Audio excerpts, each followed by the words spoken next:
बड़े खुशकिस्मत लोग होते हैं जिनकी ज़िंदगी में कोई ना कोई नसीहत करने वाला होता है कि बड़े बुज़ुर्ग जो हमें नसीहत करते हैं वो अपनी ज़िंदगी एक्सपीरियंस से हमें कुछ सिखाते हैं और नसीहत पर अमल करके हम अपनी ज़िंदगी को बेहतर बना सकते हैं। तो ये कहानी है एक चिड़िया की जो एक शिकारी के जाल में फंस गई, और जब शिकारी ने उस चिड़िया को पकड़ा तो उस चिड़िया ने शिकारी के आगे इल्तिजा की कि ए शिकारी, तूने हिरन और बड़े बड़े जानवरों को पकड़ा होगा, गोश्त वाले जानवरों को पकड़ा होगा।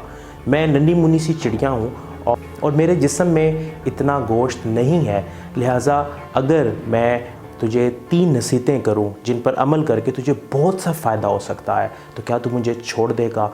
तो शिकारी के ज़हन में ये तजस्सुस पैदा हुआ कि पता नहीं वो 3 नसीहतें कौन सी हैं जिन पर अमल करके मुझे बहुत ज़्यादा फ़ायदा होगा। लिहाजा शिकारी ने ये सोच लिया कि वो उस चिड़िया को आज़ाद कर देगा, लेकिन उसने शर्त रखी कि वो पहले वो 3 नसीहतें बताए।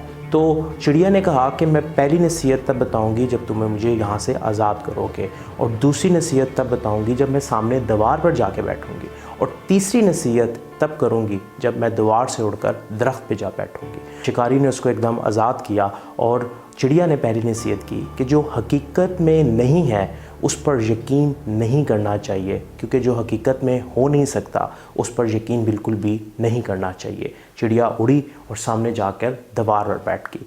चिड़िया ने दूसरी नसीहत की कि जो हो जाए उसका गम नहीं करना, जो हो जाए उसका गम नहीं करना।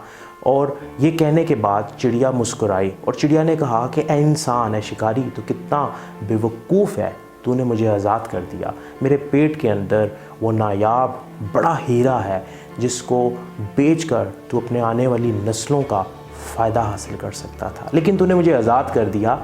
अब तू वो हीरा मेरे पेट में से नहीं निकाल सकता।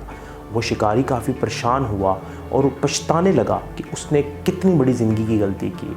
अगर वो उस चिड़िया को छोड़ता ना और उसके पेट में से वो हीरा निकाल लेता तो वो अपने आने वाली नस्लों को भी अमीर कर सकता था।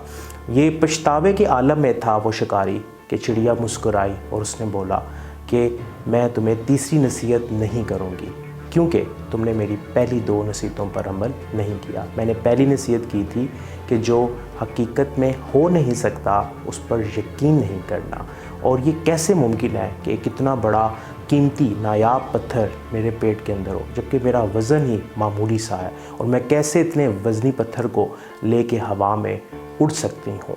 दूसरी नसीहत मैंने ये की थी कि जो हो जाए उस पर गम नहीं करना, तो पहली दोनों नसीहतों पर तुमने अमल नहीं किया, लिहाजा तीसरी नसीहत तुम्हारे साथ शेयर करने का कोई फ़ायदा नहीं है। लिहाजा वो उड़ी और दरख्त पर जा बैठी। सो व्यूअर्स, हमारी ज़िंदगी में भी हमारे बड़े बुज़ुर्ग, हमारे असातिज़ा हमें कुछ नसीहतें करते हैं और उन नसीहतों को हम सिर्फ बातों की हद तक रखते हैं, उन पर अमल नहीं करते, जिसकी वजह से हमारी ज़िंदगी की मुश्किलात जो हैं वो कम नहीं होती। तो अगर आप चाहते हैं कि अपनी ज़िंदगी की मुश्किलात को कम करें तो अपने बड़ों की, अपनी उसातिज़ा की नसीहतों पर अमल करना होगा, एक्शन करना होगा। बिल्कुल इस शिकारी की तरह अगर आप अमल नहीं करेंगे, एक्शन नहीं करेंगे, तो आप पछताते रहेंगे और पछतावे के अलावा आपके पास कुछ भी नहीं होगा।